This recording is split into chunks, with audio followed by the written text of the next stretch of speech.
नमस्कार। अगर मैं आपसे कहूँ कि सुबह उठते ही केवल कुछ शब्द बोलकर आप अपने जीवन की दिशा बदल सकते हैं, तो क्या आप मानेंगे? हो सकता है आपको ये कोई चमत्कार लगे, लेकिन आज मैं आपको उस गुप्त रहस्य से परिचित कराने वाली हूँ जिसे ऋषियों ने ब्रह्म मुहूर्त का अमृत कहा है। यदि आप इस रहस्य को जान लेते हैं और केवल 5 मिनट इसे समर्पित करते हैं, तो जीवन में अब तक जो कठिन लगता था वह सहज हो जाएगा, जिसे हमारे ऋषि मुनि हजारों वर्ष से निभाते आए हैं। लेकिन उन्होंने यह बातें हर किसी को नहीं बताई, क्योंकि यह ज्ञान सिर्फ उन्हें दिया जाता है जो वास्तव में अपने जीवन को बदलने के लिए तैयार होते हैं। अगर आप भी ऐसे साधक हैं तो इस वीडियो को अंत तक ज़रूर देखिए, क्योंकि इसके हर शब्द में एक शक्ति है जो आपकी चेतना को बदल सकती है। और अगर आप पहली बार इस रहस्यमय यात्रा पर मेरे साथ आए हैं, तो मैं आपसे दिल से विनती करती हूँ कि आप हमारे साथ जुड़े रहिए, क्योंकि यहाँ सिर्फ बातें नहीं होती, यहाँ आत्मा के द्वार खोले जाते हैं। तो चलिए बिना देर किए वीडियो को स्टार्ट करते हैं। दोस्तों, ब्रह्म मुहूर्त कोई सामान्य समय नहीं है। यह वह क्षण है जब संपूर्ण ब्रह्मांड मौन होकर प्रतीक्षा करता है कि कौन उस शांति को पहचानने आया है। यह समय जागने का नहीं, जागृत होने का है। जब संसार सो रहा होता है तब आत्मा पुकार रही होती है, और यदि कोई उस पुकार को सुन सके तो सृष्टि उसके संकल्प को अपना आदेश मान लेती है। ऋषियों ने हजारों वर्षों तक इस रहस्य को अपनी साधना से जिया और सिद्ध किया। उन्होंने बताया कि ब्रह्म मुहूर्त में किया गया कोई भी संकल्प, मंत्र या प्रार्थना सीधा ब्रह्मांडीय चेतना तक पहुंचती है। लेकिन ध्यान रहे, यह कोई तांत्रिक प्रक्रिया नहीं है, यह एक भाव है, एक आंतरिक आह्वान है जो मनुष्य को देवता की ओर उठाता है। यह प्रार्थना केवल शब्द नहीं होती, यह आपकी आत्मा की भाषा होती है। जैसे किसी माँ का दिल अपने बच्चे की पुकार पहचान लेता है, वैसे ही ब्रह्मांड उस साधक की पुकार को पहचान लेता है जो ब्रह्म मुहूर्त में स्वयं को संपूर्णता से अर्पित कर देता है। पर प्रश्न यह है कि कैसे करें ये प्रार्थना? क्या केवल कुछ शब्द बोलने से सब कुछ बदल सकता है? क्या इसकी कोई विशेष प्रक्रिया है? क्या यह प्रार्थना किसी विशेष भावना से जुड़ी होती है या केवल नियमितता से? प्रार्थना का प्रभाव इस बात पर निर्भर नहीं करता कि आप क्या बोलते हैं, बल्कि इस पर होता है कि आप उसे किस भाव से बोलते हैं। ब्रह्म मुहूर्त में जब आप उठते हैं तो उस समय मन सबसे शांत, शुद्ध और ग्रहणशील होता है।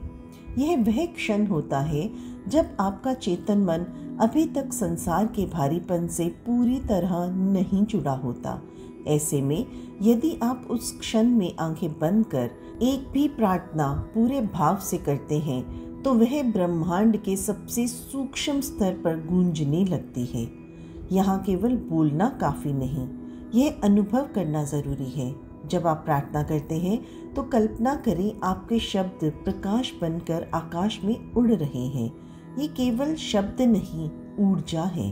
और अगर आप यह ऊर्जा सही दिशा में प्रवाहित करना जानते हैं तो वह वापस आपके जीवन में घटनाओं के रूप में उतरने लगती है।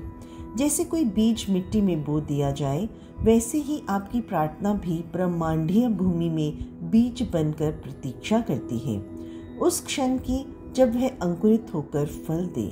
लेकिन एक रहस्य यह भी है, केवल इच्छा भर से ब्रह्मांड नहीं चलता, बल्कि उस इच्छा में कितना स्पष्ट भाव, कितना समर्पण और कितनी एकाग्रता है, वह उसे शक्ति देता है। इसलिए ब्रह्म मुहूर्त में की गई प्रार्थना 3 स्तंभों पर आधारित होनी चाहिए: शुद्ध इच्छा, गहरी भावना और पूर्ण समर्पण। जब यह तीनों एक साथ आ जाते हैं तब ब्रह्मांड उसे आदेश नहीं, निमंत्रण समझता है। इसलिए ऋषियों ने मौन को प्रार्थना का आधार बताया है। वह कहते थे, जब शब्द मौन में समाहित हो जाए तब आत्मा बोलती है, और आत्मा की आवाज को कोई नहीं टाल सकता, न धरती, न आकाश, न नियति। लेकिन फिर सवाल यह उठता है, ऐसी शुद्ध इच्छा और गहन भावना को हम कैसे जगाएं? मन तो बिखरा हुआ रहता है, बार बार भटकता है। तो क्या इसका कोई अभ्यास है जिससे हम अपने भीतर प्रार्थना की वह आग जला सकें जो ब्रह्मांड को भी आंदोलित कर दे। मन को एकाग्र करने और भावना को जागृत करने के लिए सबसे पहला अभ्यास है मौन में उतरना। जब आप ब्रह्म मुहूर्त में उठते हैं तो सबसे पहले कुछ ना बोलें, केवल अपने भीतर के वातावरण को महसूस करें। चारों ओर का मौन, ठंडी हवा का स्पर्श और आपके भीतर चलती हुई हल्की हल्की तरंगें। यही वह समय है जब आत्मा अपने सबसे निकट होती है।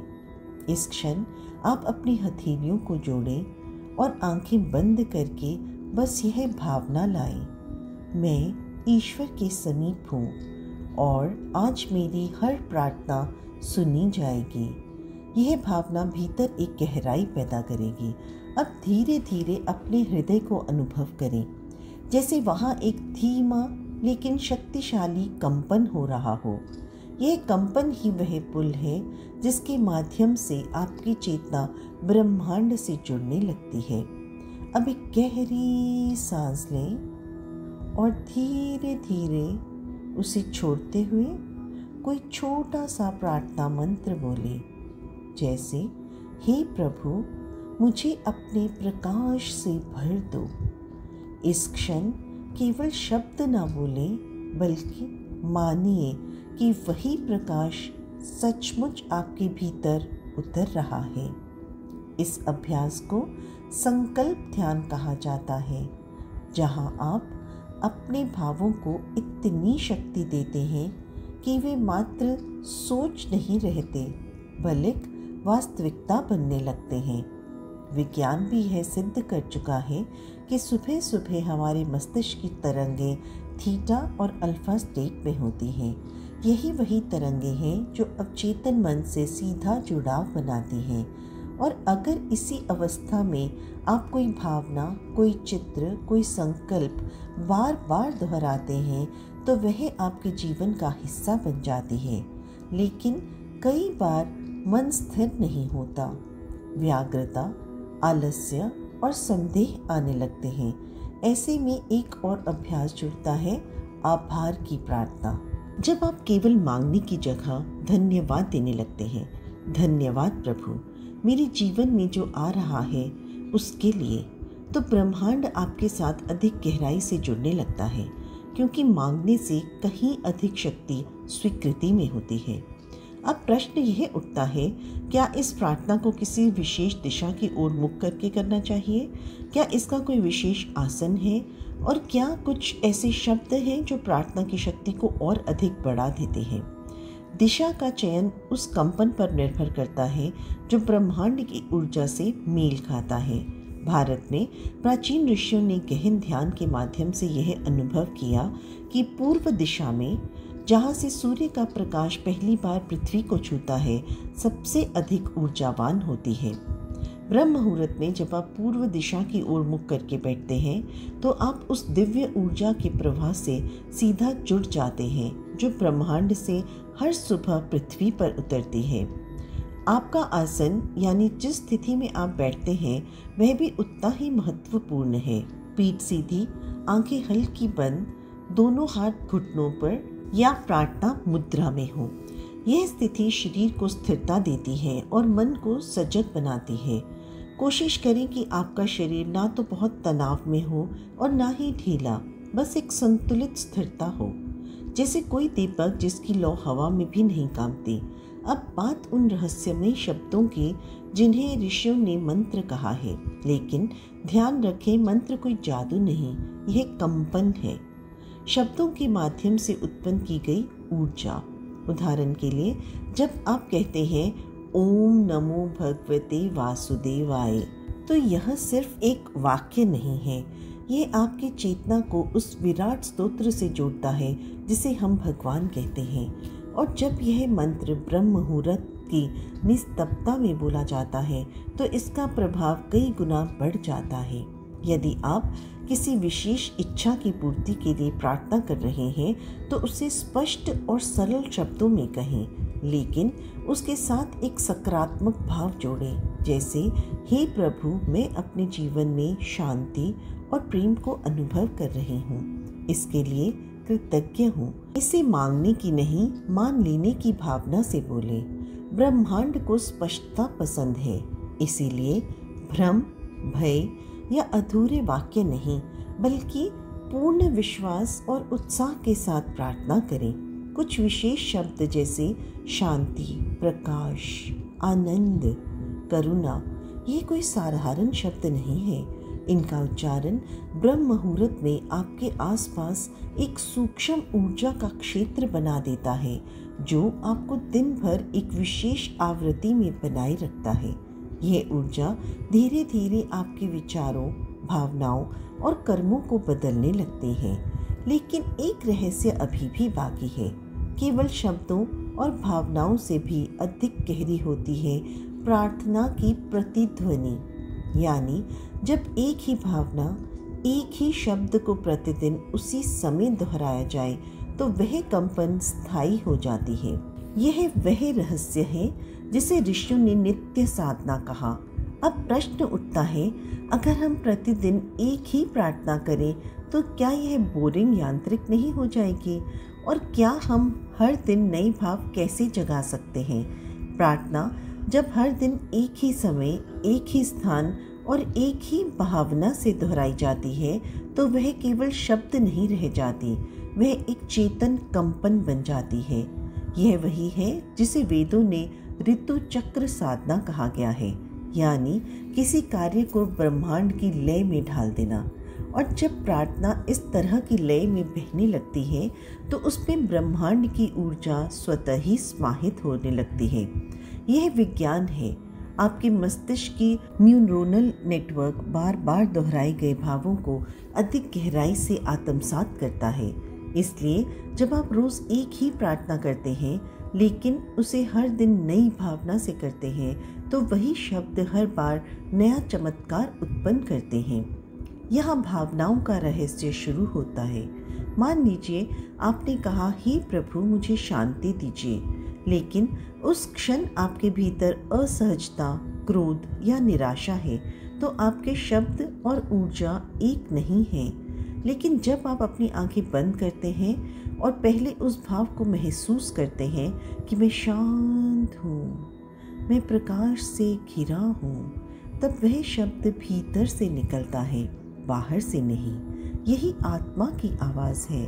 आत्मा जब बोलती है तो ब्रह्मांड सुनता है। प्रत्येक दिन एक क्षण पहले रुकिए, ना सोचिए ना बोलिए, केवल मौन में उतरकर उस प्रार्थना को अपने भीतर अनुभव कीजिए। जब तक शब्द अंदर से ना फूटे तब तक ना बोलिए। एक बार जब वह भाव उठ जाए तब प्रार्थना को धीरे धीरे शब्द दीजिए। जैसे नदी पहले भीतर बहती है फिर बाहर फूटती है, उसी तरह शब्दों की धारा को भावों की जड़ से फूटने दीजिए। यहाँ एक और गूढ़ रहस्य है। यदि आप चाहते हैं आपकी प्रार्थना प्रतिदिन नई लगे तो आप अपने जीवन के अनुभवों को उसका हिस्सा बनाइए। जैसे यदि एक दिन आपने किसी को क्षमा किया तो अगली सुबह प्रार्थना में कहिए, हे प्रभु आपने मुझे क्षमा का अनुभव कराया, इसके लिए धन्यवाद। आज मुझे और गहराई से क्षमा का भाव दीजिए। अब यह प्रार्थना यांत्रिक नहीं रही, यह जीवंत बन गई। यही वह बात है जिससे प्रार्थना आत्मा की आवाज़ बनती है, क्योंकि अब वह जीवन से जुड़ गई है। लेकिन प्रश्न यह उठता है, क्या केवल भाव और शब्द पर्याप्त हैं? क्या कोई विशेष समय, दिन या वातावरण ऐसा होता है जब प्रार्थना की शक्ति 100 गुनी हो जाती है? प्रकृति के पास एक अदृश्य घड़ी है। वह हर क्षण, हर दिन और हर व्रत को एक विशेष ऊर्जा से भर देती है। और यदि हम ब्रह्मांड की उस घड़ी के साथ तालमेल बिठा लें तो हमारी प्रार्थना केवल एक संकल्प नहीं बल्कि एक ब्रह्मांडीय घटना बन जाती है। यह वही क्षण होते हैं जिन्हें प्राचीन भारतीय परंपरा में मुहूर्त, तिथि और नक्षत्र कहा गया है। लेकिन यह शब्द महज ज्योतिष के नहीं, चेतना के विज्ञान से जुड़े रहस्य हैं। ब्रह्म मुहूर्त में की गई प्रार्थना इसलिए प्रभावशाली होती है क्योंकि उस समय पृथ्वी, सूर्य और आपकी आत्मा तीनों की तरंगे एक विशेष संतुलन में होती हैं। यह संतुलन लगभग 96 मिनट्स तक रहता है, सूर्योदय से पहले, जब वातावरण में तमस लुप्त होता है और सत्य जागृत होता है। इसी काल को देवयान काल कहा गया है, जब देवता आपकी चेतना से सीधे संवाद कर सकते हैं। इसके अतिरिक्त कुछ दिन स्वयं ब्रह्मांड ऊर्जा के केंद्र बन जाते हैं, जैसे पूर्णिमा, अमावस्या, संक्रांति, एकादशी, महाशिवरात्रि या गुरु पूर्णिमा। इन तिथियों पर आपकी प्रार्थना केवल आपकी नहीं रहती, वह उस दिन के सामूहिक ऊर्जा क्षेत्र में प्रवेश कर जाती है। यह ठीक वैसा है जैसे किसी शांत झील में आप एक पत्थर फेंकें। यदि समय और स्थान सही हो तो उसकी लहरें दूर तक जाती हैं। प्रार्थना करते समय वातावरण की शुद्धता भी उतनी ही आवश्यक होती है। अगर आप धूप, दीप या कुछ शांत मंत्रों के साथ प्रार्थना की शुरुआत करते हैं तो वह वातावरण की ऊर्जा को ऊपर उठाता है। शांत वाद्य जैसे बांसुरी, घंटी या स्वर मंडल, यह सब ब्रह्मांडीय कंपन को आकर्षित करते हैं। इसलिए मंदिरों में घंटा बजाने की परंपरा है, क्योंकि वह एक प्रकार की ऊर्जा को आमंत्रित करता है। इन सभी रहस्यों के बीच सबसे गुप्त बात यह है कि कभी कभी ब्रह्मांड स्वयं संकेत देता है, जैसे जब आपका मन अचानक शांत हो जाए या बिना किसी कारण आंखों से आंसू निकल आए या किसी पुराने संकल्प की स्मृति उभर आए। यह सब संकेत होते हैं कि ब्रह्मांड उस क्षण आपको सुनने के लिए तैयार है। यदि उस समय आप मौन में उतरकर केवल एक प्रार्थना भी कर लें तो वह सीधा आपके भाग्य में उतर जाती है। लेकिन फिर भी एक प्रश्न बचा रहता है, क्या प्रार्थना केवल मांगना है? क्या ब्रह्मांड से हर समय कुछ मांगना ही सही है, या फिर प्रार्थना का कोई और गहरा उद्देश्य होता है? जब हम प्रार्थना करते हैं तो अक्सर हमारा उद्देश्य होता है कुछ पाना, कुछ बदलना या किसी पीड़ा से छुटकारा पाना। लेकिन ऋषियों ने प्रार्थना को केवल इच्छाओं की अभिव्यक्ति नहीं माना, उन्होंने इसे आत्मा की यात्रा का साधन माना, एक ऐसा सेतु जो मनुष्य को देवत्व से जोड़ देता है। इसलिए उन्होंने प्रार्थना को 3 स्तरों में विभाजित किया। पहला, इच्छा की प्रार्थना, दूसरा समर्पण की प्रार्थना और तीसरा एक तव की प्रार्थना। पहले स्तर पर हम मांगते हैं। यह वह अवस्था है जहाँ हम कहते हैं, हे प्रभु, मेरी परीक्षा में सफलता दिलाओ, मेरे रोग को ठीक करो, मेरी मनोकामना पूर्ण करो। यह स्वाभाविक है और जीवन के किसी मोड़ पर हम सभी इसे अनुभव करते हैं। यह शुरुआत होती है क्योंकि जहाँ तक आत्मा का संबंध है वहाँ कोई भी भावनाहीन नहीं होती। मांगना भी एक प्रार्थना है यदि वह सच्चे भाव से हो। दूसरा स्तर अधिक गहन है। यह तब आता है जब हम मांगते नहीं बल्कि समर्पित करते हैं। यहाँ वाक्य बदल जाता है, हे प्रभु, जो तू चाहे वही हो, जो हो रहा है वह तेरी ही इच्छा है, मुझे उसे समझने और सहने की शक्ति दे। यह वह अवस्था है जब प्रार्थना हमारे नियंत्रण से मुक्त होकर ईश्वर की इच्छा में घुलने लगती है। यह ठीक वैसा ही है जैसे कोई नदी समुद्र के सामने बहना बंद कर देती है और खुद को समर्पित कर देती है। तीसरा और अंतिम स्तर सबसे अद्भुत है, जब ना कोई शब्द बचता है ना कोई भाव, केवल मौन शेष रह जाता है। यह वह प्रार्थना है जो बिना बोले होती है और जिसमें मैं और तू का भेद मिट जाता है। यह आत्मा की वह पुकार है जो किसी उद्देश्य से नहीं की जाती, बल्कि वह अपने अस्तित्व की पूर्णता को अनुभव करने के लिए होती है। इसे ही उपनिषदों में निष्ठा की प्रार्थना कहा गया है, जहाँ साधक स्वयं ब्रह्म बन जाता है। जब कोई व्यक्ति इन तीनों स्तरों को पार करता है तो उसकी प्रार्थना में कंपन नहीं रहता बल्कि प्रकाश होता है। वह अब ब्रह्मांड से कुछ मांगता नहीं, वह स्वयं ब्रह्मांड का एक जीवंत हिस्सा बन जाता है और तब उसकी उपस्थिति ही प्रार्थना बन जाती है। यही कारण है कि रामकृष्ण परमहंस, संत ज्ञानेश्वर या फिर लाहिरी महाशय जैसे आत्मज्ञानी योगियों की मौन उपस्थिति भी लोगों के भीतर ईश्वर के भाव को जगा देती थी। लेकिन एक बात रह जाती है, हम इस तीसरे स्तर तक कैसे पहुँचें? क्या केवल भावना और समर्पण पर्याप्त है या फिर इसके लिए कोई साधना की आवश्यकता है? प्रार्थना एक भाव है, लेकिन जब भाव को निरंतर अभ्यास और शुद्धता से जोड़ा जाता है तो वह साधना बन जाती है। यही वह परिवर्तन है जहाँ एक सामान्य व्यक्ति साधक बनता है। ऋषियों ने बताया कि सच्ची प्रार्थना तभी फलित होती है जब वह नियमितता, मौन और आत्मा की गहराई से जन्म लेती है। इसके लिए कुछ विशेष साधनाओं को अपनाना आवश्यक है।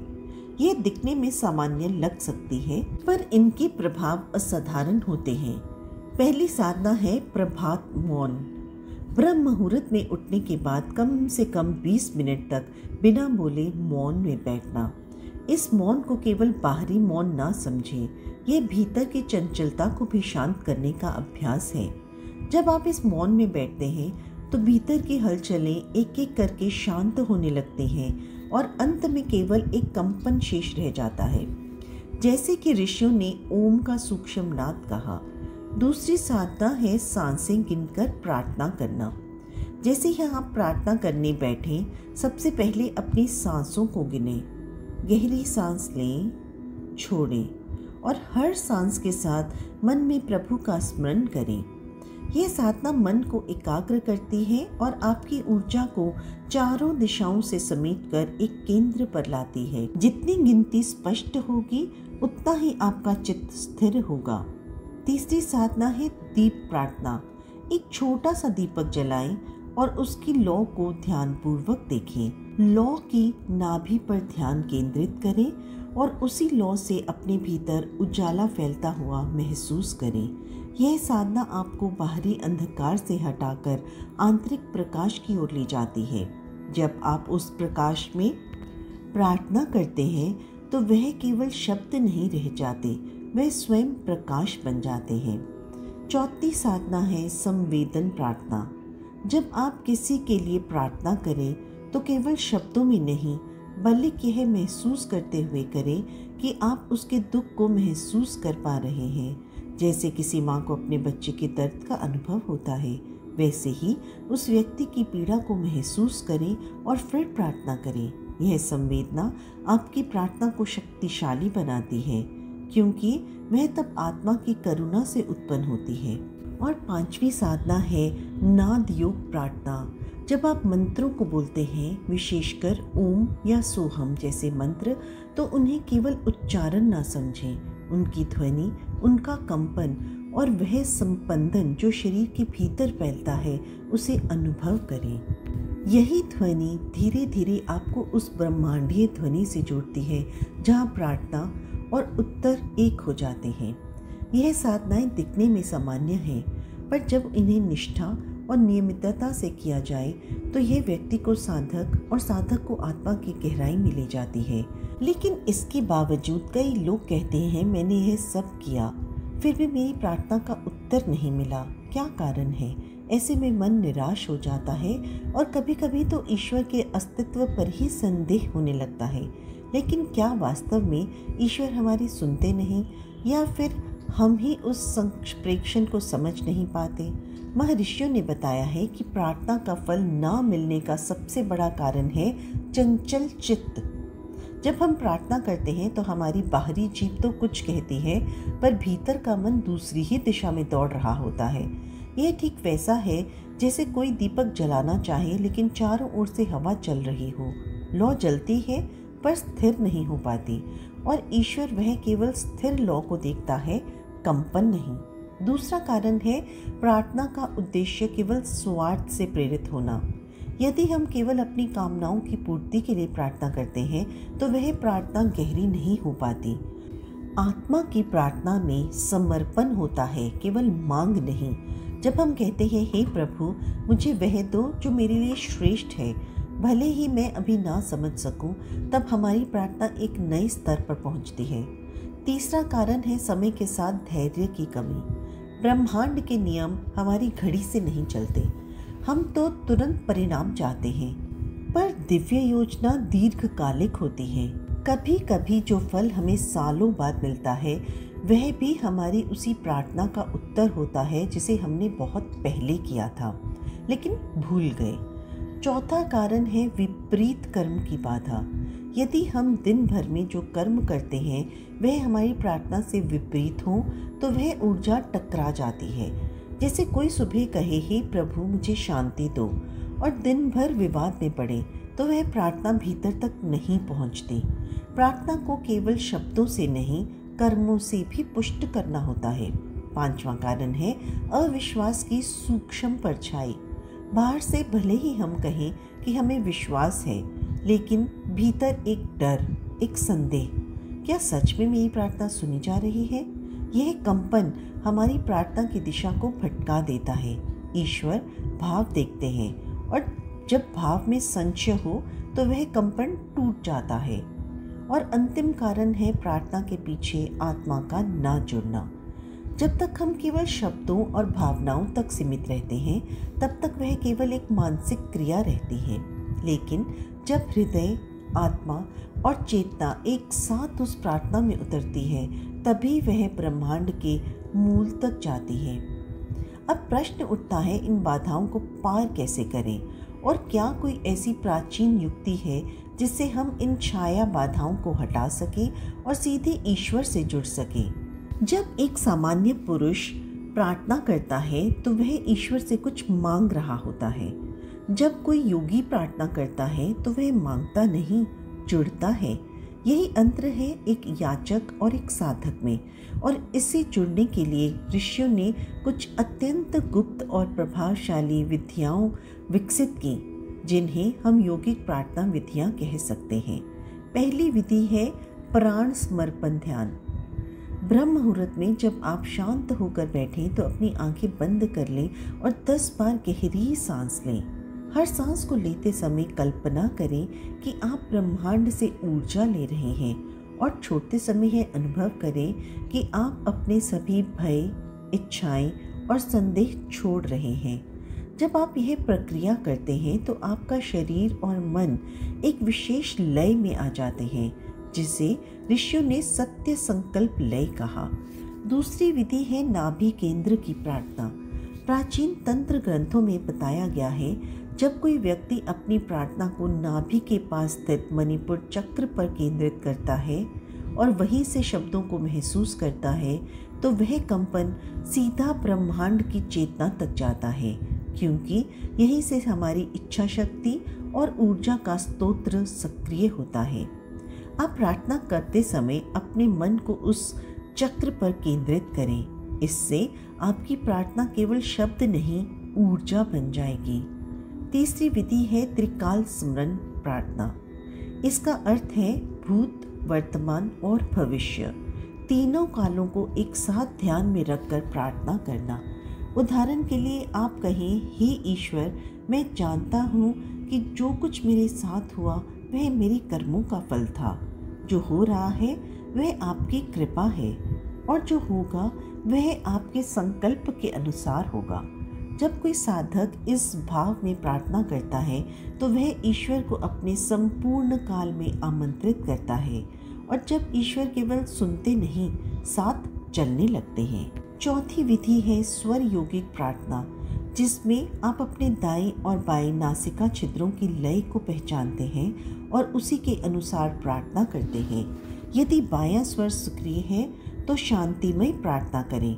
यदि दायां स्वर चल रहा है तो शक्ति और साहस की प्रार्थना करें, और यदि दोनों एक साथ चल रहे हों, जिसे ऋषियों ने सुषुम्ना का द्वार खुलना कहा है, तो वह सबसे श्रेष्ठ समय होता है नूतन प्रार्थना के लिए। इस समय की गई प्रार्थना सीधा ब्रह्मांडीय चेतना में विलीन हो जाती है। और पांचवी विधि है मानसिक प्रतिध्वनि साधना। जब आप प्रार्थना करते हैं तो उसे केवल बाहर नहीं बोलें, बल्कि उसे अपनी चेतना में सुने, जैसे वह शब्द आपके भीतर ही गूंज रहे हों। इस प्रक्रिया में आपका मस्तिष्क, आपकी आत्मा और ब्रह्मांड एक जैसी ध्वनि तरंगों में डूब जाते हैं। यही वह अवस्था है जिसे संत तुलसीदास ने मन रमैया कहा, जहाँ मन ईश्वर की लहरों से एकाकार हो जाता है। इन 5 प्राचीन विधियों को यदि आप धीरे धीरे आत्मसात करें तो आपकी प्रार्थना केवल शब्दों का समूह नहीं रहेगी, वह एक दिव्य संप्रेक्षण बन जाएगी। लेकिन एक और रहस्य है, क्या इन विधियों के प्रयोग के बाद भी कुछ विशेष संकेत मिलते हैं जो ये बताते हैं कि प्रार्थना का उत्तर आ रहा है? प्रार्थना केवल तब पूर्ण नहीं होती जब तक हम शब्दों से बोलते हैं, वह तब पूर्ण होती है जब ब्रह्मांड उसके उत्तर में हलचल करता है। यह उत्तर कई बार सीधा नहीं आता, बल्कि संकेतों के माध्यम से आता है। यह संकेत बहुत सूक्ष्म होते हैं, लेकिन जो ध्यान और जागरूकता में होता है वही इन्हें पहचान सकता है। ऋषियों और योगियों ने 7 ऐसे गुप्त संकेतों का वर्णन किया है जो यह बताते हैं कि आपकी प्रार्थना सुनी जा रही है। पहला संकेत है अचानक भीतर शांति का अनुभव होना। आपने कोई गहरी प्रार्थना की और उसके बाद मन जैसे शांत समुद्र हो गया। कोई हलचल नहीं, कोई चिंता नहीं। यह वह स्थिति है जब आपकी चेतना ईश्वर की चेतना से स्पर्श कर चुकी है और वह स्पर्श शांति के रूप में उतरता है। दूसरा संकेत है सपनों में दिव्य प्रतीकों या मार्गदर्शन का आना। यदि आपने ब्रह्म मुहूर्त में प्रार्थना की और उसी दिन रात्रि में आपने कोई अद्भुत सपना देखा, जैसे उजाला, कोई अर्शे, कोई देवी देवता या कोई सूचक संकेत, तो यह संकेत है कि उत्तर भेजा जा चुका है। पुराने समय में यही माध्यम था ईश्वर की भाषा को समझने का। तीसरा संकेत है आपके चारों ओर चीज़ों का अचानक बदलना, जैसे कोई अवरोध अचानक हट जाए, पुराना मित्र संपर्क करे या कोई अनहोनी घटना अचानक शुभ में बदल जाए। ब्रह्मांड अपने उत्तर को घटना और परिस्थितियों के माध्यम से भी प्रकट करता है। चौथा संकेत है किसी पवित्र पुस्तक का स्वतः खुल जाना और उस पृष्ठ पर उत्तर मिलना। कई साधकों ने अनुभव किया है कि जब वे शंका में होते हैं और प्रार्थना करते हैं, फिर किसी पवित्र ग्रंथ को खोलते हैं तो उत्तर शब्दों में लिखा हुआ मिल जाता है। यह संयोग नहीं होता, यह ब्रह्मांड की सीधी प्रतिक्रिया होती है। 5वां संकेत है शरीर में ऊर्जा का अचानक बढ़ना या कंपन महसूस होना। जब प्रार्थना गहराई से सुनी जाती है तो शरीर के सूक्ष्म केंद्रों पर उसका प्रभाव पड़ता है। विशेष रूप से हृदय, नाभि या आज्ञा चक्र पर हल्की कंपन, गर्माहट या कंपन अनुभव होना एक दिव्य उत्तर का प्रतीक है। छठा संकेत है कोई अजनबी व्यक्ति अचानक आकर वही बात कह दे जो आपके मन में थी। यह व्यक्ति कोई संदेशवाहक होता है, कभी कभी अनजाने में, कभी कभी जाने बूझे हुए। यह ब्रह्मांड की गढ़ संचार प्रणाली है। और 7वां सबसे रहस्यमयी संकेत है भीतर से आने वाला एक अडोल स्पष्ट उत्तर, बिना तर्क के, बिना शक के, जैसे कोई भीतर कह रहा हो अब चिंता मत कर, सब ठीक होगा। ये आंतरिक आवाज़ ईश्वर का ही उत्तर होती है, लेकिन इसके लिए मन को पूरी तरह शांत और सजग बनाना पड़ता है। इन 7 संकेतों को पहचानने की कला केवल अभ्यास से आती है। लेकिन क्या केवल संकेतों को पहचानना पर्याप्त है? नहीं।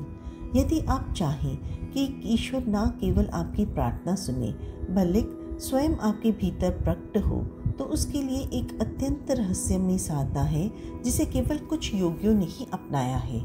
इसे कहते हैं अंतर्यामी प्रार्थना साधना। लेकिन यह कोई साधारण अभ्यास नहीं है।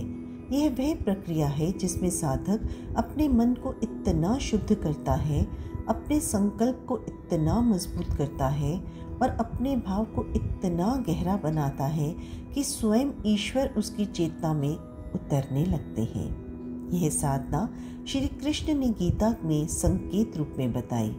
योग स्थन, जब मन पूरी तरह योग में स्थिर हो जाए, तब हर कार्य स्वयं ईश्वर से जुड़ा हो जाता है। इस साधना की शुरुआत होती है मौन से, लेकिन यह सामान्य मौन नहीं, अंतः मौन होता है। जहाँ विचारों की भी गूंज ना हो। जब ब्रह्म मुहूर्त की नाजुक बेला में आप अपनी आंखें बंद करके हृदय में बैठते हैं और केवल इतना कहते हैं, प्रभु मैं यहाँ हूँ, तभी यह संकेत होता है ब्रह्मांड को कि आप तैयार हैं। अब साधना का अगला चरण है प्राण संवेदन, यानी अपने श्वास पर ध्यान देना, लेकिन केवल सांस को देखने के लिए नहीं, बल्कि यह अनुभव करने के लिए कि किस पल सांस भीतर जाते समय जीवन की ऊर्जा आपके भीतर प्रवेश कर रही है। जब यह अनुभव गहरा होता है तो अचानक ऐसा लगने लगता है कि सांस अब सिर्फ हवा नहीं, बल्कि दिव्य स्पर्श है ईश्वर का। अब तीसरे चरण में आता है प्रार्थना का कंपन। जब आप पूरी एकाग्रता से एक ही प्रार्थना को मन में दोहराते हैं, जैसे हे प्रभु मुझे जानो, मुझे अपनाओ, मुझे भीतर बुलाओ, तो धीरे धीरे यह कंपन आपके पूरे शरीर में फैलने लगता है और यहाँ से शुरू होती है वह रहस्यमय स्थिति जहाँ शब्दों की आवश्यकता समाप्त हो जाती है। अब केवल भाव शेष रह जाता है। उस भाव में डूबे हुए साधक को कभी कभी शरीर का होना भी याद नहीं रहता। समय रुक जाता है, सांस धीमी पड़ जाती है और एक पल ऐसा आता है जब साधक के भीतर एक प्रकाश उगता है, एक धीमा गर्म शांत प्रकाश। वही ईश्वर का संकेत होता है, वही अंतर्यामी की उपस्थिति होती है और यही वह अवस्था है जहाँ से साधक में परिवर्तन होना शुरू होता है। उसका चेहरा शांत हो जाता है, वाणी में प्रेम उतर आता है और सबसे महत्वपूर्ण उसके कर्म अब केवल उसके अपने नहीं रहते, बल्कि उस शक्ति के माध्यम से होने लगते हैं जिसे हम ईश्वर कहते हैं। लेकिन क्या यह अवस्था स्थायी रहती है? नहीं, यदि हम उसे साधना से पोषित ना करें। और इसके लिए एक अत्यंत प्राचीन विधि है जिसे त्रिकाल प्रार्थना प्रणाली कहा जाता है। त्रिकाल प्रार्थना प्रणाली केवल एक अभ्यास नहीं, बल्कि एक जीवन शैली है। यह वह मार्ग है जिसमें दिन के 3 विशिष्ट काल, प्रातः, मध्याह्न और रात्रि को ईश्वर से जुड़ने के लिए चुना गया है। ऋषि मुनियों ने इसे इसलिए अपनाया क्योंकि ब्रह्मांड की ऊर्जा इन तीनों समय पर विशेष रूप से सक्रिय होती है।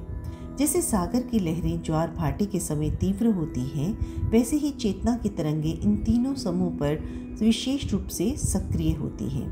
3 समयों पर ईश्वर तक पहुंचना सरल बनाती है।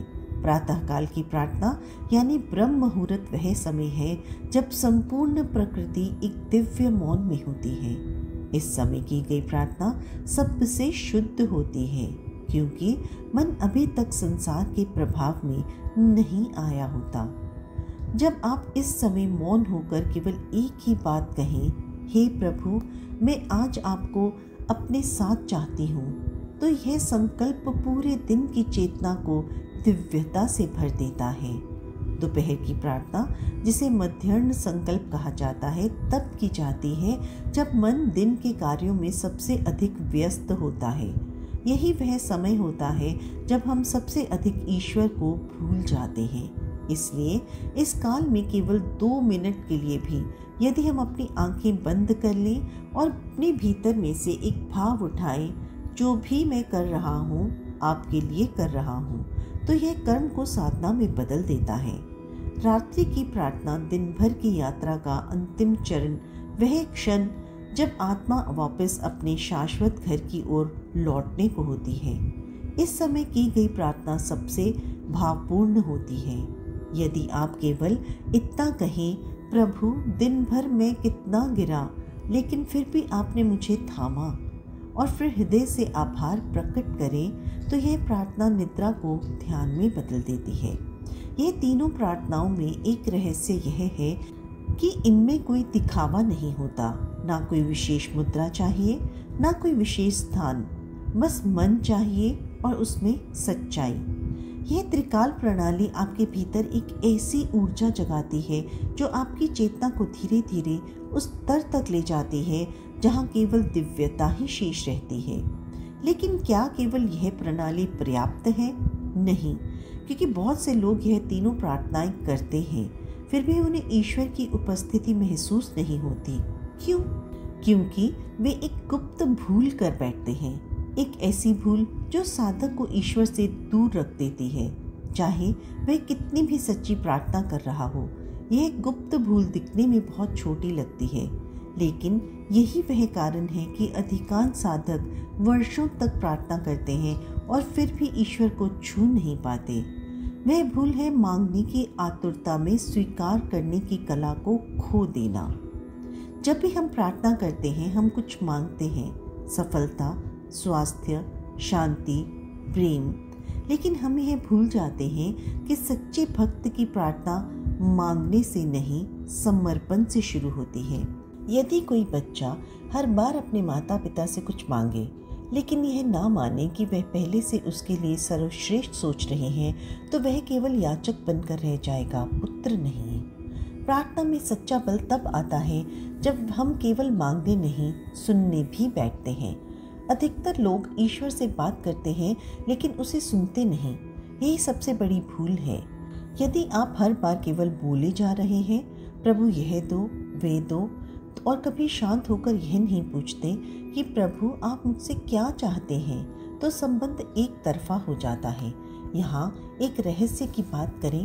प्रार्थना का सबसे शक्तिशाली रूप वह नहीं जब आप बोलते हैं, बल्कि वह जब आप पूरी श्रद्धा से केवल मौन हो जाते हैं और अपने भीतर से उठती हर भावना को बिना हस्तक्षेप के अनुभव करते हैं। जब मन मौन होता है तभी ईश्वर बोलते हैं। जब मन शांत होता है तभी उनकी उपस्थिति महसूस होती है। उदाहरण के लिए, एक साधक प्रतिदिन प्रार्थना करता था कि उसे ईश्वर का दर्शन हो। वह 7 वर्षों तक लगातार यह संकल्प दोहराता रहा, लेकिन कुछ नहीं घटा।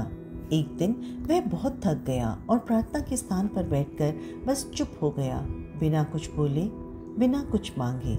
और उसी दिन उसे अपने भीतर एक प्रकाश का अनुभव हुआ, जैसे किसी ने उसके सिर पर हाथ रख दिया हो। वही ईश्वर की मौन कृपा थी। इसलिए अगली बारी जब आप ब्रह्म मुहूर्त में प्रार्थना करें तो कुछ देर के लिए कुछ ना कहें, केवल सुने, अपने भीतर की हलचल को देखें और उसमें से उभरती उस शांति को पकड़ें जो बिना शब्दों के संवाद करती है। यही वह बिंदु है जहाँ प्रार्थना रूपांतरित होती है, शब्दों से ऊर्जा में, ऊर्जा से उपस्थिति में। लेकिन क्या मौन ही पर्याप्त है? नहीं, क्योंकि यह मौन तब तक काम नहीं करता जब तक उसमें हृदय का भाव ना हो। और यहाँ आता है प्रार्थना का अगला सबसे शक्तिशाली तत्व, भाव संवेदन भाव ही वह चुंबकीय शक्ति है जो ईश्वर को हमारी ओर आकर्षित करती है। केवल शब्दों से की गई प्रार्थना उस तीर की तरह होती है जिसमें धनुष की डोरी नहीं खींची गई। वह लक्ष्य तक पहुंच ही नहीं पाती। लेकिन यदि वही शब्द भाव से भरे हो तो वह तीर अपने लक्ष्य को भेद देता है, चाहे शब्द कितने भी साधारण क्यों ना हो। यहाँ के एक उदाहरण लो। 2 व्यक्ति हे भगवान कहते हैं। एक आदत में बिना किसी भाव के कहता है और दूसरा अपनी पूरी आत्मा से कहता है, जैसे उसकी सांसें उसी क्षण रुकने वाली हों। पहले की प्रार्थना हवा में विलीन हो जाती है, लेकिन दूसरे की पुकार ईश्वर के हृदय तक पहुँचती है। यही है भाव की शक्ति। भगवत गीता में श्री कृष्ण कहते हैं, पत्रम पुष्पम फलम तय्यम यो मे भक्त प्रयच्छति तद भक्ति तम अनामी प्रयतात्म। अर्थात यदि कोई भक्त मुझे प्रेम से एक पत्र, पत्ता, एक पुष्प, एक फल या जल भी अर्पण करता है तो मैं उसे स्वीकार करता हूँ। यहाँ ईश्वर का ध्यान वस्तु पर नहीं, बल्कि उस भाव पर है जिससे वह दिया गया। भाव वह द्वार है जिससे आत्मा ईश्वर तक पहुँचती है, और यह भाव कोई बाहरी चीज़ नहीं, यह भीतर से जागता है। जब आप अपने मन की परतों को हटाकर केवल सच्चाई के साथ खड़े होते हैं। भाव तब आता है जब आप अपने अहंकार को नीचे रखते हैं और यह मान लेते हैं कि मैं कुछ नहीं हूँ, सब कुछ आप ही हैं। अब यह जानना अत्यंत आवश्यक है कि भाव जगाने के लिए क्या किया जाए। क्या यह किसी साधना से जागता है या केवल जीवन की घटनाओं से ही आता है? या कोई निश्चित विधि है जिससे भाव की अनुभूति को सशक्त किया जा सके। भाव कोई संयोग नहीं है, यह एक अभ्यास है। जैसे शरीर को साधने के लिए योग किया जाता है, वैसे ही भाव को जगाने के लिए हृदय की साधना करनी पड़ती है। यह साधना गुप्त है, लेकिन जब इसे सही रीति से किया जाए तो ब्रह्म मुहूर्त की हर प्रार्थना दिव्यता से भर जाती है। सबसे पहली विधि है स्मरण, लेकिन यह सामान्य स्मरण नहीं, यह ऐसा स्मरण है जिसमें आप अपने इष्ट को केवल याद नहीं करते, बल्कि उनके साथ भावनात्मक संबंध बनाते हैं। जैसे कोई परिजनों को याद करता है, आंखें भीग जाती हैं, मन स्थिर हो जाता है और एक प्रकार की आत्मिक ऊर्जा प्रवाहित होने लगती है। यही भाव की पहली चिंगारी होती है। दूसरी विधि है कल्पना। कल्पना कोई मिथ्या नहीं, यह साधना की गुप्त भाषा है। जब आप आंखें बंद करके अपने आराध्य को अपने सामने बैठा हुआ महसूस करते हैं और यह सोचते हैं कि आप उनके चरणों में बैठे हैं, तब हृदय में हलचल होती है। जब तीव्र कल्पना होती है तो चेतना उस अनुभूति को वास्तविक बना देती है। यही कारण है कि भक्त अपनी भक्ति में रो पड़ते हैं। उन्हें लगता है कि ईश्वर वास्तव में पास है। तीसरी विधि है श्वास के साथ प्रार्थना। जब आप प्रार्थना करते हुए अपनी श्वास को भी उसके साथ जोड़ देते हैं तो भाव शरीर से होकर बहने लगते हैं। उदाहरण के लिए हर गहरी सांस के साथ कहें, प्रभु आप ही सब कुछ हैं, और फिर हर छोटी श्वास में कहें, मैं कुछ भी नहीं हूँ। धीरे धीरे यह भावना आपके शरीर में फैलने लगेगी और एक कंपन यानी वाइब्रेशन उत्पन्न करेगी। चौथी और सबसे गुप्त विधि है मौन सेवा। जब आप किसी ज़रूरतमंद की सहायता करते हैं बिना नाम बिना दिखावे के, तब आपके भीतर ईश्वर से जुड़ाव गहराता है। वह भाव जो दूसरों के दुख से जुड़ता है वही सबसे शुद्ध भाव होता है। इन विधियों के अभ्यास से हृदय का बंधन खुलता है, और जब हृदय खुलता है तब प्रार्थना कोई शब्द नहीं रह जाती, वह ब्रह्मांड की पुकार बन जाती है। और यह पुकार इतनी तीव्र होती है कि ईश्वर उसे अनसुना नहीं कर सकते। लेकिन क्या यही सब पर्याप्त है?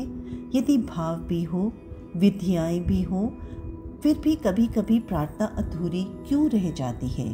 क्यों? तो कुछ सार्थकों की प्रार्थना तो तुरंत फलित होती है और कुछ वर्षों तक प्रतीक्षा करते हैं। यह एक ऐसा प्रश्न है जो हर साधक के भीतर कभी ना कभी उठता है। क्या ईश्वर पक्षपाती है? किसी की प्रार्थना झट से सुन लेते हैं और किसी को वर्षों तक चुपचाप प्रतीक्षा करवाते हैं? नहीं, ईश्वर कभी भी पक्षपाती नहीं होते, लेकिन उनका उत्तर हमारे भाव के साथ साथ तैयारी पर भी निर्भर करता है। कल्पना कीजिए, आप बीज बोते हैं और उसी दिन फल की आशा करते हैं। क्या संभव है? बीज को समय चाहिए, सही भूमि चाहिए, उचित जल और प्रकाश चाहिए। वैसे ही जब आप प्रार्थना करते हैं वह एक बीज होता है। यदि आपके भीतर की भूमि यानी आपका मन साफ नहीं है, अगर उसमें संशय, क्रोध या लालच की परतें जमी हैं, तो यह प्रार्थना का बीज जड़ नहीं पकड़ पाता। अब दूसरी ओर कोई व्यक्ति वर्षों से साधना कर रहा है, अपने जीवन में ईमानदारी, सेवा और प्रेम के मूल्यों को जी रहा है, तो उसका हृदय पहले से तैयार होता है। उसकी हर प्रार्थना उस उर्वर भूमि में बोई जाती है जहाँ फल जल्दी आते हैं। इसलिए बाहरी दृष्टि से देखने पर लगता है कि उसकी प्रार्थना तुरंत सुन ली गई, पर भीतर की तैयारियां वर्षों से चल रही होती हैं। यहाँ एक सुंदर दृष्टांत आता है। एक साधक ने वर्षों तक ईश्वर का ध्यान किया, पर उसकी कोई भी इच्छा पूर्ण नहीं हुई। एक दिन वह हताश होकर बैठा, हे ईश्वर, क्या मैं तुम्हारा प्यारा नहीं? उसी रात उसने स्वप्न में भगवान को देखा, जिन्होंने मुस्कुराते हुए कहा, तू मेरा ही था, तभी तो मैं तुझे देर से दे रहा हूँ, ताकि तुझे देने से पहले तुझे उसके योग्य बना सकूं। समझो, ईश्वर कोई मशीन नहीं जो तुरंत प्रक्रिया दे। वे पिता हैं, प्रेम में डूबे शिक्षक हैं। वे जानते हैं कि कब, क्या और कैसे देना है। कई बार देरी हमें भीतर से मजबूत करने के लिए होती है, और जब हम उस योग्य हो जाते हैं तो हमें वह मिलता है जो हम सोचते भी नहीं। लेकिन यहाँ एक और रहस्य छिपा है। कुछ प्रार्थनाएं ऐसी होती हैं जिन्हें बिना बोले ब्रह्मांड पकड़ लेता है, क्योंकि वे केवल भाव से नहीं बल्कि समर्पण से की जाती है। और समर्पण का अर्थ क्या है? क्या यह केवल शब्द है? यह एक जीवन अनुभव है। समर्पण कोई हार नहीं है, यह सबसे ऊंची जीत है। यह वह अवस्था है जहाँ साधक स्वयं को ईश्वर के चरणों में ऐसे छोड़ देता है जैसे कोई नदी समुद्र में समा जाती है, बिना वापस लौटे, बिना दिशा मांगे। समर्पण का अर्थ है अब मैं नहीं, अब केवल आप। जब हम प्रार्थना करते हैं तो अक्सर हमारे भीतर दो बातें चलती हैं, एक और इच्छा और दूसरी ओर भय। हम चाहते हैं हमारी बात मान ली जाए, लेकिन डरते भी हैं कि कहीं ना मानी गई तो। यही द्वंद्व प्रार्थना की शक्ति को कमजोर कर देता है। लेकिन जब समर्पण होता है तब साधक केवल कहता है, हे प्रभु, जो तुझको उचित लगे वही कर, मैं केवल आपका हूँ। और इसी क्षण से प्रार्थना केवल हमारी नहीं रह जाती, वह ईश्वर की योजना का एक हिस्सा बन जाती है। यही वह रहस्य है जिसकी वजह से समर्पण के साथ की गई प्रार्थना कभी अस्वीकार नहीं होती, क्योंकि उसमें मैं नहीं होता, वहाँ केवल वह होता है। एक बार एक भक्त को गंगा किनारे बैठकर अपनी समस्याओं पर चिंता करते देखा गया। एक संत पास आए और बोले, क्या तुमने प्रार्थना की? वह बोला, हाँ, लेकिन उत्तर नहीं मिला। संत मुस्कुराए और बोले, तो अब चिंता क्यों? या तो तुमने प्रार्थना की है या फिर चिंता कर रहे हो, दोनों साथ साथ नहीं चलते। यदि सच्चे समर्पण से प्रार्थना की है तो अब ईश्वर पर भरोसा रखो। यह समर्पण का एक और गढ़ पक्ष आता है, कर्म। समर्पण का अर्थ यह नहीं कि आप निष्क्रिय हो जाएं, इसका अर्थ है आप कर्म करते रहें, लेकिन फल की चिंता ईश्वर पर छोड़ दें। श्रीमद् भगवद गीता का यही सिद्धांत है। कर्मणा वृद्धिकारस्ते मा फलेषु कदाचन, यानी कर्म करो लेकिन फल की अपेक्षा मत करो। यहाँ से एक और अद्भुत ज्ञान की धारा खुलती है। जब कोई व्यक्ति समर्पण के भाव से प्रतिदिन ब्रह्म मुहूर्त में उठता है और यह कहता है, आज का दिन आपका है प्रभु, मेरा कुछ भी नहीं, तो वह दिन ईश्वर की कृपा से भर जाता है। समर्पण केवल शब्द नहीं, यह जीवन का दृष्टिकोण बन जाता है। लेकिन क्या समर्पण और भाव ही पर्याप्त है? क्या इनसे ही प्रार्थना ब्रह्मांड तक पहुंचती है? नहीं, इसके साथ एक और रहस्य जुड़ा है, नाद, यानी ध्वनि का कंपन। कुछ शब्द, कुछ मंत्र जैसे ओम, गायत्री, महामृत्युंजय जब मुहूर्त में बोले जाएं तो वे प्रार्थना की शक्ति को कई गुना बढ़ा देते हैं। ब्रह्मांड केवल मौन नहीं है, यह अनहद नाद से भरा हुआ है। प्राचीन ऋषियों ने इसे शब्द ब्रह्म कहा है, यानी शब्द ही ब्रह्म है। ध्वनि ही सृष्टि का आधार है। जब आप ब्रह्म मुहूर्त में किसी मंत्र का उच्चारण करते हैं तो आप केवल शब्द नहीं बोल रहे होते, आप ब्रह्मांडीय ऊर्जा को जगाते हैं, उसे दिशा दे रहे होते हैं। गायत्री मंत्र इसका श्रेष्ठ उदाहरण है।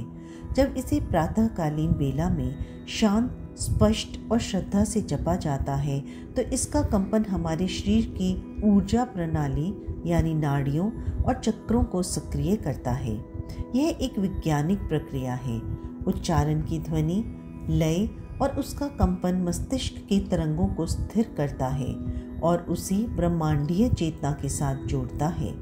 ध्वनि का प्रभाव केवल बाहर नहीं, भीतर भी होता है। जब आप ओम का उच्चारण करते हैं तो आपकी रीढ़ की हड्डी से लेकर मस्तिष्क तक एक हल्का कंपन फैलता है, जो ध्यान की अवस्था को सहज बनाता है। यह कंपन आपको ईश्वर की उपस्थिति का अनुभव कराता है। भले ही आंखें बंद हों, पर हृदय खुलने लगता है। यही कारण है कि सभी धर्मों में ध्वनि या मंत्रों का उपयोग होता है। हर एक शब्द में एक विशेष तरंग छिपी है जो आत्मा को ऊपर उठाने का कार्य करती है। लेकिन मंत्र तभी प्रभावी होते हैं जब उनके साथ भाव, ध्यान और एकाग्रता जुड़ी हो। केवल यंत्रवत जपना आपको उस ऊर्जा से नहीं जोड़ सकता। यही कारण है कि ब्रह्म मुहूर्त में मंत्रों उच्चारण को विशेष रूप से प्रभावशाली माना गया है। क्योंकि उस समय वातावरण शांत होता है, मानसिक तरंगें स्थिर होती हैं और ब्रह्मांड स्वयं आपको सुनने को तैयार रहता है। यह समय वह होता है जब पृथ्वी, सूर्य और आकाश के बीच कंपन इतने सम होते हैं कि आपका साधना सीधे उस सूक्ष्म क्षेत्र में प्रवेश करती है जहां ब्रह्मांडीय ऊर्जा सक्रिय होती है। लेकिन अब प्रश्न यह उठता है, क्या केवल मंत्र ही पर्याप्त है या इनके साथ कोई विशेष मानसिक अवस्था भी आवश्यक है? ध्यान वह पुल है जो हमें शब्द से परे ले जाता है, उस मौन तक जहाँ प्रार्थना की आत्मा जीवित होती है। जब आप प्रार्थना करते हैं तो वह एक संवाद है, लेकिन जब आप ध्यान में उतरते हैं तो वह संवाद मौन हो जाता है और केवल अनुभव शेष रह जाता है। यही अनुभव वह जगह है जहाँ ईश्वर की उपस्थिति सबसे अधिक गहन रूप में महसूस होती है।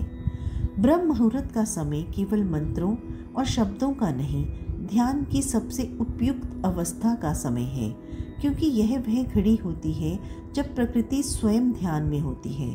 पक्षी अभी जागे नहीं, हवा स्थिर और मन शांत। यह समय आपको ब्रह्मांड से जोड़ने का सर्वोत्तम अवसर है।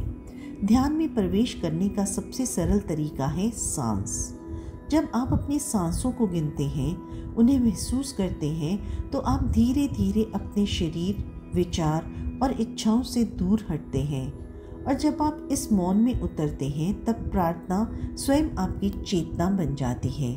अब आप प्रार्थना नहीं कर रहे होते, आप स्वयं प्रार्थना बन जाते हैं। ऋषि मुनियों ने इसे ध्यान योग कहा है, जहाँ मन, प्राण और आत्मा एक ही बिंदु पर टिक जाते हैं।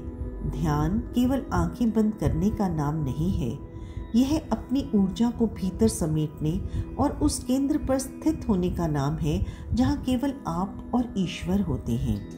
ऐसी अवस्था में किया गया कोई भी संकल्प, चाहे वह छोटा हो या बड़ा, ब्रह्मांड तक सीधा पहुँचता है। और वह केवल एक इच्छा नहीं रह जाता, वह एक चेतन ऊर्जा बन जाता है जो पूर्ण होने के मार्ग पर चल पड़ता है।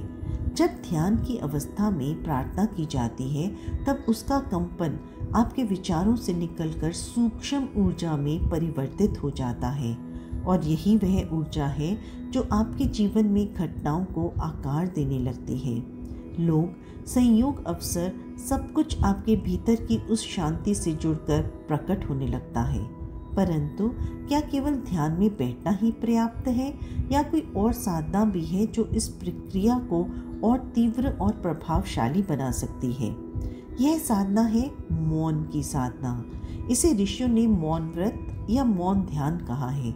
यह कोई साधारण मौन नहीं, बल्कि वह गहन स्थिति है जहाँ भीतर के सारे विचार, शोर और संकल्प शांत हो जाते हैं। इस मौन में जब आप बैठते हैं तो आप ईश्वर से कुछ कहने नहीं जाते, आप सुनने जाते हैं।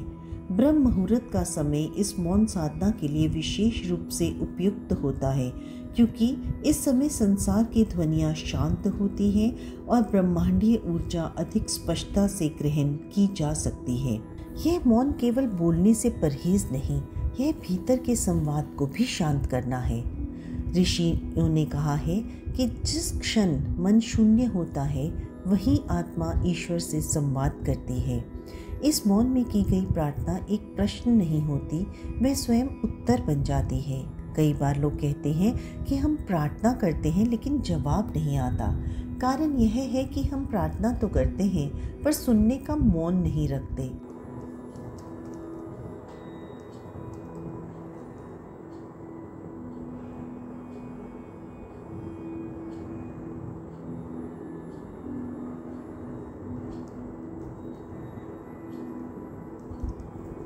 जब कोई व्यक्ति मौन में बैठता है, वह अपने भीतर एक प्रकार की दिव्य गुंजाइश बनाता है जिसमें ब्रह्मांड अपने संकेत भरता है।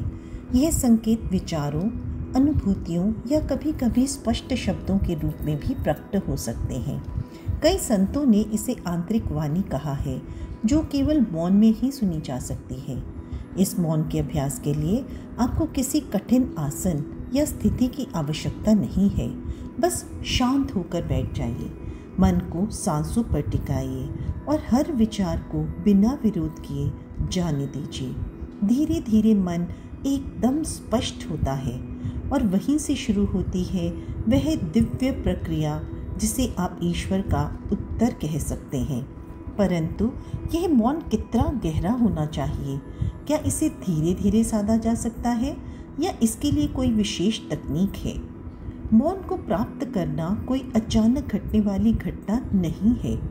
यह एक प्रक्रिया है, एक साधना है जो धीरे धीरे आपको भीतर के उस गहन केंद्र तक ले जाती है जहाँ ईश्वर का स्पर्श संभव होता है। इसके लिए सबसे पहली आवश्यकता होती है अभ्यास। जैसे मांसपेशियों को अभ्यास से बल मिलता है, वैसे ही मन को भी शांति का अभ्यास चाहिए। हर सुबह ब्रह्म मुहूर्त में उठकर मौन में बैठने का एक सरल तरीका है। उसे हम त्रिकाल ध्यान कह सकते हैं। इसका अर्थ है भूत, वर्तमान और भविष्य तीनों से मुक्त होकर केवल इस क्षण में स्थित हो जाना।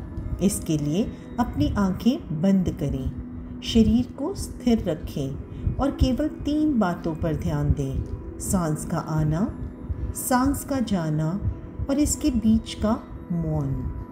आप पाएंगे कि जैसे जैसे सांसें गहरी जाती हैं, विचार धीमे हो जाते हैं और जब विचारों का प्रवाह रुकता है तो भीतर से एक अद्भुत ऊर्जा उभरने लगती है। यह वही चेतना है जिसे उपनिषदों ने अंतःकरण कहा है। अब अगली विधि है नादी योग। यह एक बहुत पुरानी लेकिन शक्तिशाली विधि है जिसमें आप अपने भीतर उत्पन्न हो रहे सूक्ष्म ध्वनियों पर ध्यान केंद्रित करते हैं। ब्रह्म मुहूर्त में जब चारों ओर शांति हो तब कानों को पूरी तरह भीतर की ओर मोड़ लें। आपको एक सूक्ष्म नाद सुनाई देगा, कभी घंटे जैसी ध्वनि, कभी गूंज, कभी झनकार। यह वही ध्वनि है जो आत्मा की गहराई से उठती है। जो व्यक्ति इस नाद पर ध्यान करता है उसका मन स्वतः शांत हो जाता है और यह मौन केवल एक मानसिक स्थिति नहीं रह जाती, यह एक दिव्य द्वार बन जाता है जिससे होकर ईश्वर की ऊर्जा आपके भीतर प्रवेश करती है।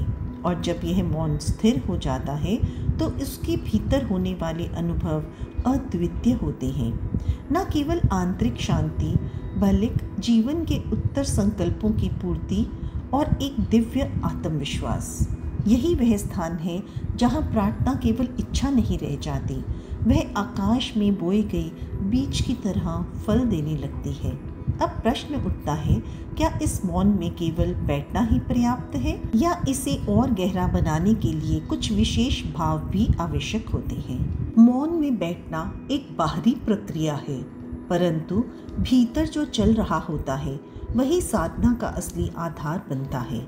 यह भीतर के भावना ही होती है जो ईश्वर तक हमारी प्रार्थना को पहुंचाती है।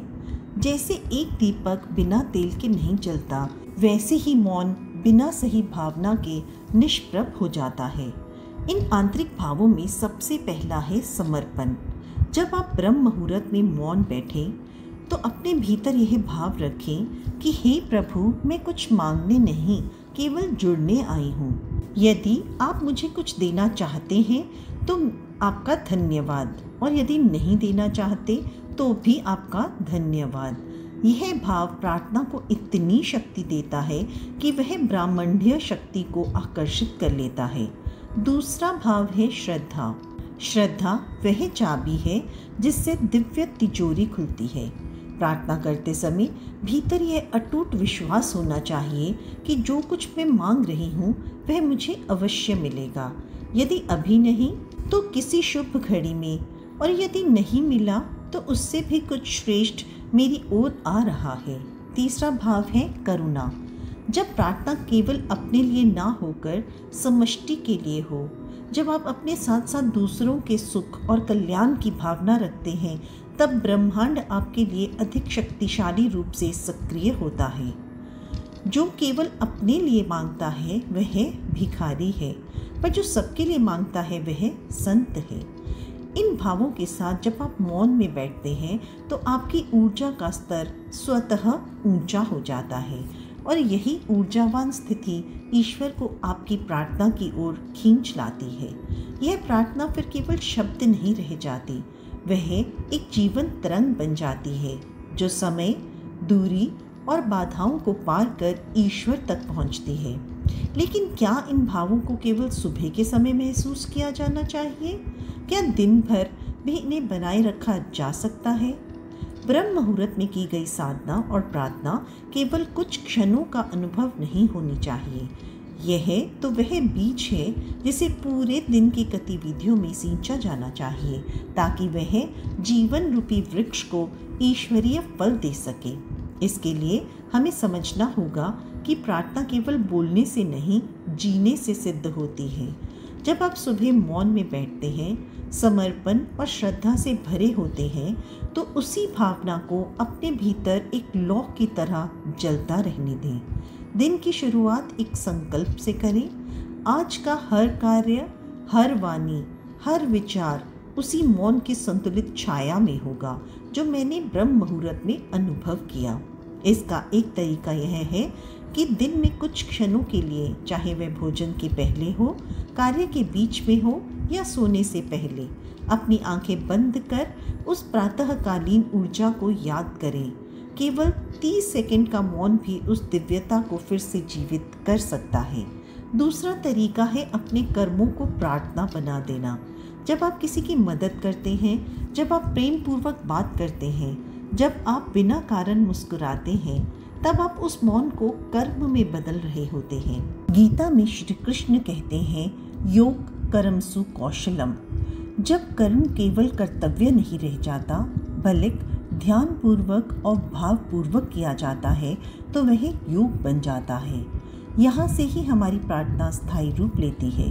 वह केवल सुबह की साधना तक सीमित नहीं रहती, बल्कि हमारे जीवन की प्रत्येक धड़कन, प्रत्येक सांस में बहने लगती है। यह जीवन की वह अवस्था है जहाँ व्यक्ति भीतर से इतना स्थिर हो जाता है कि उसे कुछ मांगने की आवश्यकता ही नहीं रह जाती, फिर भी सब कुछ मिलने लगता है। अब अलग प्रश्न आता है कि इस ब्रह्म मुहूर्त की साधना से केवल मानसिक और आध्यात्मिक लाभ ही होते हैं या इसका प्रभाव भौतिक जीवन और संबंधों पर भी पड़ता है। ब्रह्म मुहूर्त में किया गया आत्म संपर्क केवल व्यक्तिगत शांति तक सीमित नहीं रहता, वह धीरे धीरे आपके संपूर्ण जीवन में झलकने लगता है। जब आप मौन होकर प्रभु से जुड़ते हैं, तो आपकी चेतना एक ऐसे प्रकाश से भर जाती है जो हर संबंध में उजाला फैलाने लगती है। परिवार में जहाँ पहले छोटी छोटी बातों पर कलह होता था, वहाँ अब आप मौन में रहकर उत्तर देना सीखते हैं। आपके भीतर एक ठहराव आ जाता है जिससे दूसरे भी शांति की ओर आकृष्ट होते हैं। यदि आपके जीवन में संबंधों में दूरी है, प्रेम में दरार है या समझ की कमी है, तो ब्रह्म मुहूर्त में की गई एक सच्ची प्रार्थना इन सब को धीरे धीरे पिघलाने लगती है, क्योंकि तब आप केवल दूसरों को नहीं बदलना चाहते, आप स्वयं को ईश्वर के सामने समर्पित करते हैं। और जब कोई स्वयं को बदलता है तो उसका असर पूरे परिवेश पर होता है। कार्य क्षेत्र में भी इसका प्रभाव गहराई से दिखता है। आप निर्णयों में अधिक शांत और स्पष्ट होते हैं। सहकर्मी आपके व्यवहार से प्रभावित होते हैं, क्योंकि उसमें अभिमान नहीं, करुणा होती है। जो लोग पहले आलोचना करते थे, वही लोग अब मार्गदर्शन मांगते हैं, क्योंकि अब में अब वह कंपन है जो केवल ध्यान और प्रार्थना से उत्पन्न होती है। लेकिन यह ऊर्जा तब तक बनी रहेगी जब तक आप इसका अभ्यास केवल एक विधि से नहीं, बल्कि जीवन शैली बनाकर अपनाएंगे। और यहीं से वह बात आती है जो मैं आपसे अंत में कहना चाहती हूँ। यह यात्रा अब भी समाप्त नहीं हुई है, यह तो बस एक द्वार है, आपके भीतर छिपी दिव्यता को अनुभव करने की शुरुआत।